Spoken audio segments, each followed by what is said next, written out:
Michaela DePrince. A professional dancer who has been Beyonce's dance captain. Pop culture icon. She is a ballerina extraordinaire. They called you the devil's child. Michaela was abandoned at an orphanage where she was treated like a pariah. The adult thought she was cursed. It's not a fairy tale. There is a lot of loss and a lot of pain. They ranked us by favorites, and 27 was the least favorite. I was number 27. 12 families had refused to take number 27. They kept saying, why would somebody want to adopt the devil's child? I knew that it would be difficult. It was going to be more rejection ahead of her. It's really painful. It never stops hurting. And they thought that it was evil? Yeah, definitely. I felt very much alone. I really wanted to die. How can you blame a child for that? What were your chances from this world? There was none.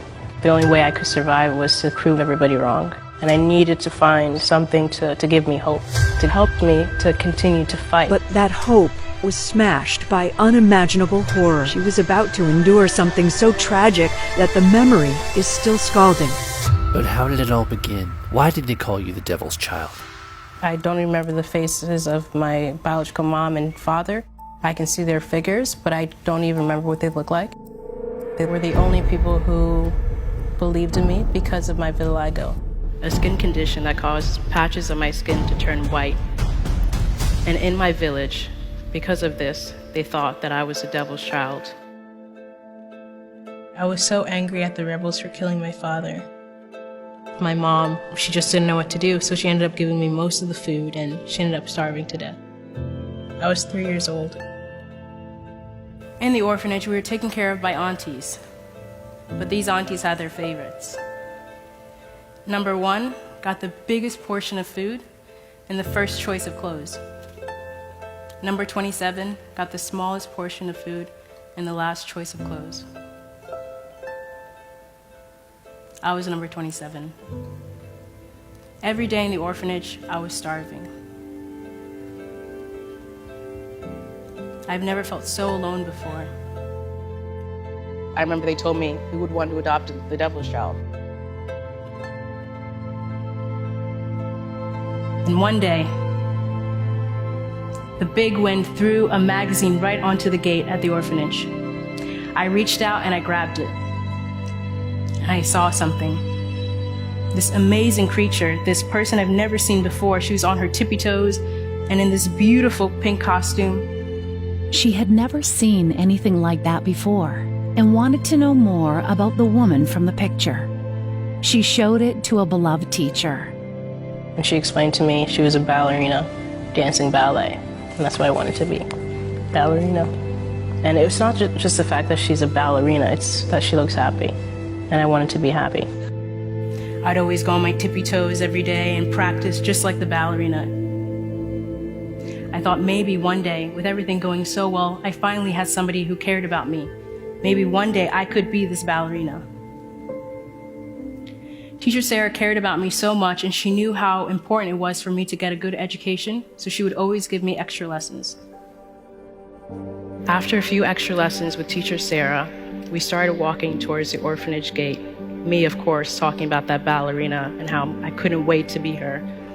But then, all of a sudden, 2 rebels were walking towards our gate, a child rebel lagging behind, and a truckload of them turning around the corner. They saw that Teacher Sarah was pregnant. They wanted to know if it was a girl or boy. And so they decided to find out, and they cut her stomach open. The little boy thought he should try to copy the older rebels. He took his machete out and cut my stomach. When I got stabbed, I was really hoping. I felt very much alone. I really wanted to die.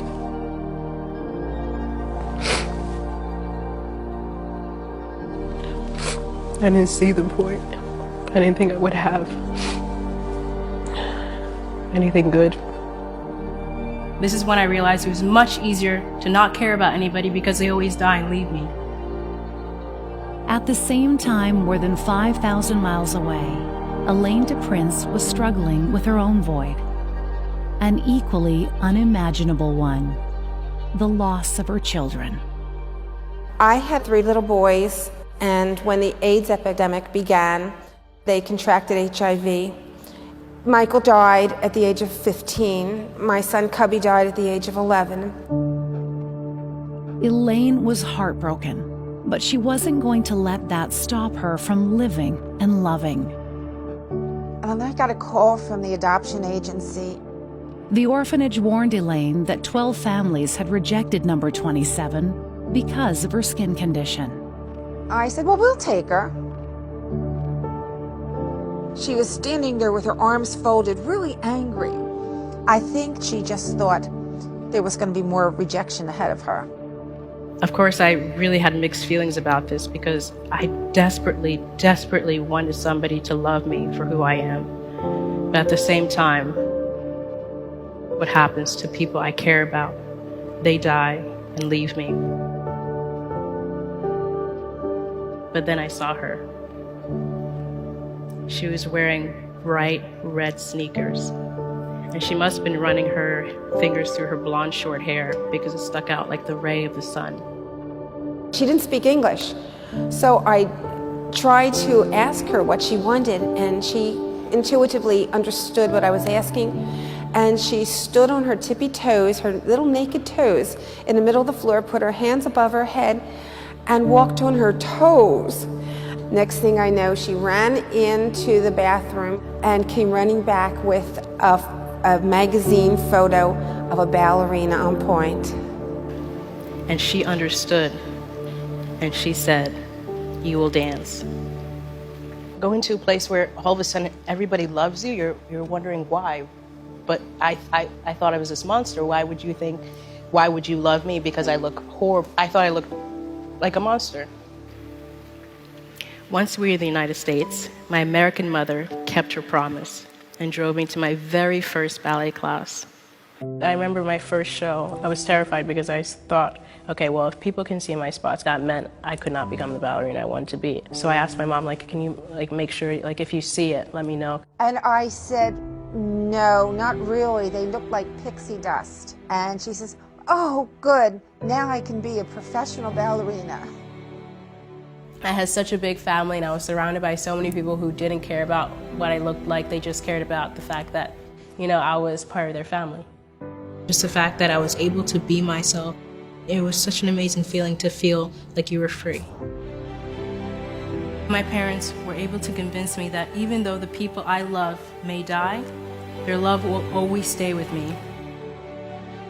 For once, I was very happy finally.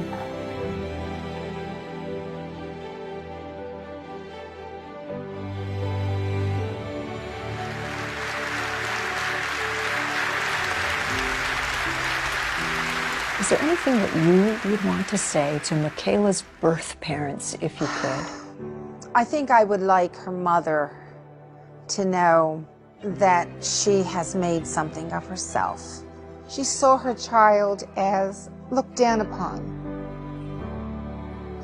This child has risen from that. This is my story. It is one of suffering, heartache, and loss. It is also one of love, joy, and daring to dream. I am here today to tell you that good could arrive all dirty and dusty, or on the back page of a newspaper. You might find it in the wind, or even on your kitchen table. Take note of the simple things that touch you in life, because one of these simple things might very well be the thing that has the greatest impact, the simple things that can change your life. And dare to dream. No matter what circumstances you are under, no matter how poor or how sad you are at any given moment, don't be afraid of living and loving. Believe.